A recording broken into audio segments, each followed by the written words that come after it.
मित्रांनो, मी सुधीर देशमुख चॅनलमध्ये आपणा सर्वांचं हार्दिक स्वागत. मित्रांनो, याआधी मी लोकसभा निवडणूक 2024 या शीर्षकाखाली एक व्हिडिओ 6 मार्च 2024ला तयार केला होता. त्या व्हिडिओमध्ये मी मतदान करणे, नोटाला मतदान न करणे, चांगल्या उमेदवाराला मतदान करणे या विषयांचा आढावा घेतला होता. आणि आता मी जो व्हिडिओ करतो आहे हा त्या व्हिडिओचंच कंटिन्युएशन म्हणा किंवा त्या व्हिडिओलाच पुढे चालवण्यासाठी आजचा विषय करतो आहे.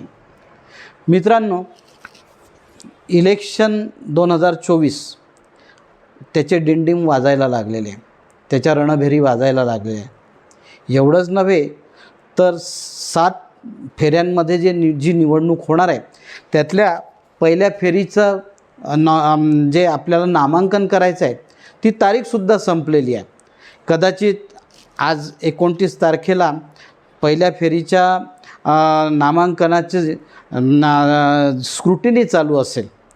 तेव्हा आता आपल्याला या अनुषंगाने विचार करावा लागेल की आपण मतदान करताना काय विचार करावा लागणार आहे आपल्याला आणि कशा पद्धतीने मतदान करायचं आहे. याचं कारण असं की खूप पक्ष, खूप आघाड्या एकमेकांच्या विरोधात उभे राहिलेल्या आहे. मग एक मुख्य आघाडी NDAची आहे, दुसरी UPA किंवा महाविकास आघाडी आहे आणि मग तिसरी शक्ती, चौथी शक्ती, पाचवी शक्ती, अनेक शक्ती आहे. याच्यामध्ये काही अपक्ष उमेदवार देखील उभे राहणार आहे. आपला गोंधळ यामध्ये मतदान करताना होऊ नये हे या व्हिडिओचं प्रयोजन आहे. याचं कारण असं की जर गोंधळ झाला तर एखाद्या वेळेला चुकीचा उमेदवार निवडला जाऊ शकतो. म्हणून हा गोंधळ टाळणे आवश्यक आहे आणि आपण सारासार विचार करून विवेकाने मतदान करावं असं आवाहन करणे हा या व्हिडिओचा उद्देश आहे. मित्रांनो, जसजसं निवडणुकीची प्रक्रिया पुढे चालू होईल, पुढे जात राहील, तसतसे अनेक आव्हानं या भारतीय लोकसभेच्या निवडणुकीच्या संदर्भामध्ये समाजासमोर किंबहुना भारतीय निवडणूक आयोगासमोर म्हणा किंवा या निवडणूक प्रक्रियेसमोरच उभी राहणार आहे. याचं कारण असं आहे की भारतातली ही जी निवडणूक आहे ही निवडणूक इतकी साध्या अंगाने घेण्यालायक नाही आहे. यामध्ये अनेक पैलू गुंतलेले आहे. यामध्ये भारतीय राष्ट्राच्या पुढच्या भवितव्याचं देखील पैलू दडलेला आहे. यामध्ये जो अनैतिक वापर होणार आहे, सत्ता, विरोधी पक्ष, सत्ताधारी पक्ष किंवा प्रचंड पैसा यांचा जो वापर होणार आहे याचाही थोडासा विचार करणं आवश्यक आहे. जर हा विचार नाही केला गेला तर आपण आपल्या निहित कर्तव्याला चुकलो असा त्याचा अर्थ होईल. म्हणून हा व्हिडिओचं एक प्रयोजन आहे. मित्रांनो, जसजशी निवडणूक प्रक्रिया पुढे जाईल तिथे पैशाचा वारेमाप वापर वाढणार आहे. आपल्यासमोर प्रचंड आमिष ठेवल्या जाणार आहे आणि या आमिषांकरता लागणारा पैसा याचे अनेक स्रोत असणार आहे. यातला पहिला स्रोत जो आहे हा फॉरेन फंडिंगचा राहणार आहे. ज्या वेळेला कुठलंही निवडणुकीमध्ये प्रचंड पैशाचा वापर होतो तर एकटा उमेदवार स्वतःच्या भरवशावर प्रचंड पैसा वापरू शकत नाही. तर याला कुठे ना कुठेतरी फंडिंग होत असतं. आणि मग जेव्हा हे फंडिंग होतं यातला खूप मोठं फंडिंग हे विदेशातून होतं. विदेशामध्ये अनेक अशा शक्ती आहेत की ज्या भारताचं भविष्य कधीही चांगलं होऊ नये असा विचार करणार आहे आणि त्यामुळे अनेकदा देशविघातक शक्तींना त्या विदेशातून फंडिंग होत असतं आणि देशविघातक शक्ती या फंडिंगचा उपयोग करून समाज मनावर एक प्रभाव निर्माण करण्याचा प्रयत्न करतात. एवढंच नव्हे तर तो प्रभाव निर्माण होतो. अनेकदा खूप चांगल्या गोष्टीसुद्धा ज्या देशाच्या हिताकरता आहेत त्या देखील आपल्याला चुकीच्या वाटू शकतात, त्या देखील आपल्याला विघातक वाटू शकतात. तेव्हा या स्रोतापासून सावध राहणे ही खूप गरजेची आहे. हा जो स्रोत आहे हा समाजातले अनेक इन्फ्लुएन्शियल लोक वापरत असतात फॉरेन फंडिंगचा. मग त्याच्यामध्ये पत्रकार आहे, पत्रकार म्हणण्यापेक्षा त्यांना सुपारी पत्रकार म्हणणं जास्ती चांगलं. त्याप्रमाणे एक विचारधारेचे पत्रकार असतात. ही विचारधारा साधारणपणे कम्युनिस्ट विचारधारेशी जास्ती जोडल्या गेलेली आहे, की हे पत्रकार फॉरेन फंडिंगचा हिशोब घेऊन वेगवेगळे मॅगासेसेसारखे पुरस्कार घेऊन भारताचं जे राष्ट्रीय हित आहे या राष्ट्रीय हिताला नेहमी विरोध करत असतात. यांना तिथून पैसा मिळतो, पुरस्कार मिळतो, परदेश प्रवास करायला मिळतात, चैनीचे सुखसुविधांच्या चैनीचा अनेक गोष्टी यांना मिळतात आणि त्याच्या बदल्यामध्ये हे लोक चांगल्या गोष्टींच्या विरोधात जाऊन प्रचार करतात आणि समाजमनावर असं ठसवतात की जी आम्ही सांगतो हीच विचारधारा भारताच्या भविष्याला पुढे घेऊन जाईल. तेव्हा थोडंसं मतदारांनी या विचारधारेपासून किंवा अशा प्रकारच्या प्रचारापासून सावध राहणं ही खूप गरजेची गोष्ट आहे. जर ही विचारधारा एकदा जर का आपल्या समाजमनात भिनली तर ती विचारधारा पुन्हा बाहेर काढणं अतिशय कठीण असते. वरवर पाहता ही विचारधारा अशी उत्कृष्ट वाटते, समाजमनाला आकृष्ट करणारी वाटते, परंतु एक लक्षात घ्यायचं की ही शर्करा व मंडित कडूगोळी आहे किंवा गोड या पदार्थाखाली विष पेरल्या जात आहे, हे लक्षात ठेवणं आवश्यक आहे, अन्यथा आपल्याला त्रास होईल त्याचा. तेव्हा अशा प्रकारची जी विचारधारा किंवा अशा प्रकारचे जे विचार आपल्याकडे या निवडणुकीच्या दरम्यान कुठल्या ना कुठल्या स्वरूपामध्ये, मग ते टी व्ही माध्यमातून असतील, पत्रकारितेच्या माध्यमातून असतील, समाज माध्यमातून असतील, हे जर पेरल्या जात असतील तर समाजाने या गोष्टी झिडकारल्या पाहिजे. दुसरा एक खूप मोठा प्रकार आहे की जसं विदेशी फंडिंग आहे तसंच काही लोक खूप श्रीमंत आहे. काही जे उमेदवार वेगवेगळ्या पक्षांचे उभे राहणार आहे किंवा काही अपक्ष उमेदवार उभे राहणार आहे खूप श्रीमंत आहे. यांच्याजवळ प्रचंड पैसा आहे ओतायला, की यांना पैसा गेला तर हरकत नाही, पण ते स्वतः त्या अधिकार पदावर पॉवरमध्ये असणं गरजेचं आहे त्यांच्या दृष्टीने. ते जर नाही राहिले तर त्यांना माहीत आहे त्यांचे हाल काय होणार आहे. ते बिना सत्ता जगू शकत नाही. त्यामुळे कुठल्या ना कुठल्या प्रकारे सत्तेचा परिघात राहणे ही त्यांची मजबुरी आहे आणि त्यासाठी ते वाटेल तेवढा पैसा खर्च करायला तयार असतात. तेव्हा या लोकांपासून देखील सावध राहा. दुसरी गोष्ट, एक खूप मोठा वर्ग कार्यकर्ता वर्ग असतो. ह्या कार्यकर्ता वर्ग जो असतो हा कुठल्या ना कुठल्या विचारधारेला वाहून घेतलेला असतो आणि पुष्कळदा अशी विचारधारा ही बरेचदा देशविघातक असते, समाजविघातक असते, इथल्या सनातन संस्कृतीवर आघात करणारी असते. या कार्यकर्ता मंडळींपासून देखील सावध राहा. हे कार्यकर्ते वेळेला तर एकमेकांचे डोके फोडतील की आणि कोणाचे डोके फोडतील? आपलेच एकमेकांचे फोडतील. आणि कोणासाठी? तर ज्यांचा आपल्याशी काही संबंध नाही आहे. तेव्हा या लोकांपासून देखील सावध राहा. जे नेते मंडळी आहे हे त्यांच्या स्वार्थासाठी, त्यांच्या मतलबासाठी कार्यकर्त्यांना एकमेकांमध्ये झुंजवतील, कार्यकर्त्यांना एकमेकांचे डोके फोडायला लावतील, एक कुठल्या तरी चुकीच्या राष्ट्रविघातक विचारधारेचं विष कार्यकर्त्यांच्या मनात पेरतील आणि एकमेकांमध्ये भांडणं लावतील. जो स्वतःला कार्यकर्ता म्हणवणारा वर्ग आहे यांनी थोडंसं या गोष्टीपासून देखील दूर राहावं, अन्यथा पुन्हा मी म्हणतो तसं चुकीचा उमेदवार निवडला जाण्याची शक्यता जास्ती आहे. आपल्याकडे एक फार मोठा रोग आहे तो संपूर्ण भारतीय समाजाला, की बापजाद्यांच्या पुण्याईवर पुढच्या अनेक पिढ्या जगण्याचा प्रयत्न करतात.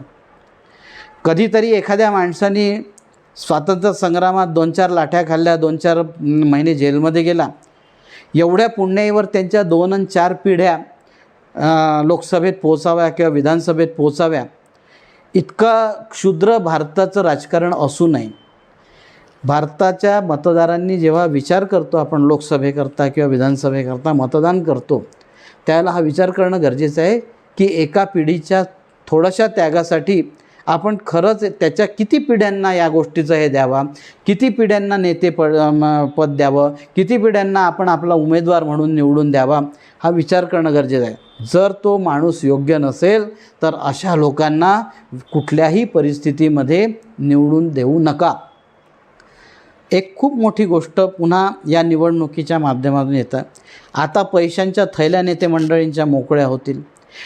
ज्या वेळेला निवडून आल्यानंतर पुढची जी 5 वर्ष आहे, म्हणजे आज निवडणूक झाली तर पुढच्या 5 वर्षाच्या पुढच्या निवडणुकीपर्यंत हे नेते मंडळी तुमची तोंड पाहणार नाही, तुम्हाला कधी जवळ करणार नाही, तुमच्या सुखदुःखांमध्ये सामील होणार नाही, तुमच्या एकंदर जीवनस्वास्थ्याची कधी विचारपूस देखील करणार नाही.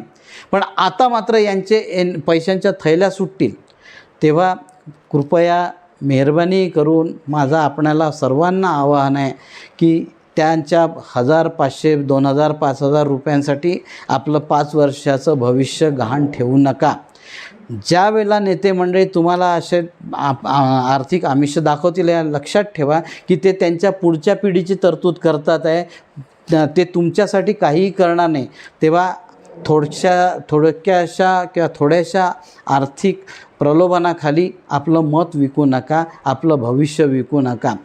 जर असं झालं तर आपण स्वतःहून आपल्या भविष्यावर दगड मारून घेतला आहे किंवा आपलं भविष्य स्वतःच्या हातांनी खराब केलेलं आहे, असा त्याचा सरळ अर्थ होईल. दुसरी गोष्ट, एक खूप मोठे प्रलोभन वेगवेगळ्या पक्षांकडनं दाखवतात की आम्ही जर सत्तेत आलो तर आम्ही तुम्हाला इतकं फ्री देऊ, तितकं फ्री देऊ, हे फ्री देऊ, ते फ्री देऊ. बंधूंनो, मित्रांनो, अशा फ्रीबीज कधीही उपलब्ध नसतात. कुठल्याही गोष्टी फुकट नसतात. ज्या गोष्टी फुकट आहे असं म्हणतात, याला कुठल्या ना कुठल्या स्वरूपात त्याची किंमत मोजावी लागते. अर्थशास्त्राचा एक नियम आहे की कुठलीही गोष्ट कोणीही पण कोणालाही फुकटची देत नाही. जो माणूस अशा गोष्टी करतो त्याच्यामागे त्याचा निहित स्वार्थ लपलेला असतो की मला ही गोष्ट मिळवायची आहे, याच्यासाठी मी तुम्हाला ही गोष्ट फुकट देतो. पण जेव्हा तो तुम्हाला एखादी गोष्ट फुकट देतो त्यावेळेला फुकट दिल्यानंतरच्या काळामध्ये तो त्याची दामदुपटींनी सावकारी किंवा पठाणी व्याजाने वसुली करतो. हा अर्थशास्त्राचा सिद्धांत आहे. कुठलीही गोष्ट डिस्काउंटमध्ये मिळत नसते. जर मला एखाद्या गोष्टीचं प्रोडक्शन करायला किंवा एखाद्या गोष्टीचं उत्पादन करायला 10 रुपये खर्च येत असेल आणि मी 3 रुपयात जर ती गोष्ट आपल्याला देत असेल तर याचा सरळ अर्थ असा आहे की मला ती 2च रुपयात त्याचं उत्पादन होते, मी तुमच्याकडनं 3 रुपये घेतो पण त्याची मूळ किंमत 10 रुपये वाढवून सांगतो. तेव्हा हा अर्थशास्त्राचा सिद्धांत प्रत्येक माणसाने लक्षात घ्या की कोणीही माणूस दुसऱ्याला कुठलीही गोष्ट फुकटामध्ये देत नाही. तेव्हा या फ्रीबीजच्या संकल्पनांपासून दूर राहा. आता निवडणूक जशी जशी पुढे होईल तसे या निवडणुकीमध्ये दादा, बाबा, नाना, भाऊ असे लोक मैदानात येतील. काही पक्ष बदल करतील, अनेक लोक विचारधारा बदलतील. सगळ्या लोकांना या गोष्टीचं स्वातंत्र्य आहे. तेव्हा आपण जेव्हा निवडणुकीला उभे राहणाऱ्या उमेदवारांचं ॲनालिसिस करू त्याला विचार करा की या माणसाने खरंच कितीदा पक्ष बदलला आहे, या माणसाने खरंच कितीदा विचारधारा बदलली आहे, हा माणूस स्वतःच्या सोयीसाठी काय करू शकतो, या माणसाचं गुंडागर्दीचे रेकॉर्ड काय आहे, या माणसाचे क्रिमिनल रेकॉर्ड किती भयंकर आहे, या गोष्टीचाही विचार करा. जो माणूस समाजाला तापदायक ठरत असेल तो माणूस कुठल्याही पक्षातर्फे उभा राहिला तर त्याला रोखा. त्याला मतदान करताना 100दा विचार करा. जर आज आपण हा विचार केला नाही तर पुढच्या वेळेला त्याचा त्रास होईल. आपण आपली निवडणूक प्रक्रिया जी आहे ना, शक्य तेवढी निर्दोष ठेवण्याचा प्रयत्न करा. जर ती निर्दोष राहिली नाही ना तर मग संपूर्ण समाज जीवन उद्ध्वस्त होऊ शकतं. आपला आजचा एक चुकीचा निर्णय पुढचं भविष्य समाजाचं किंवा राष्ट्राचं खराब करू शकतो. ही गोष्ट लक्षात घ्या.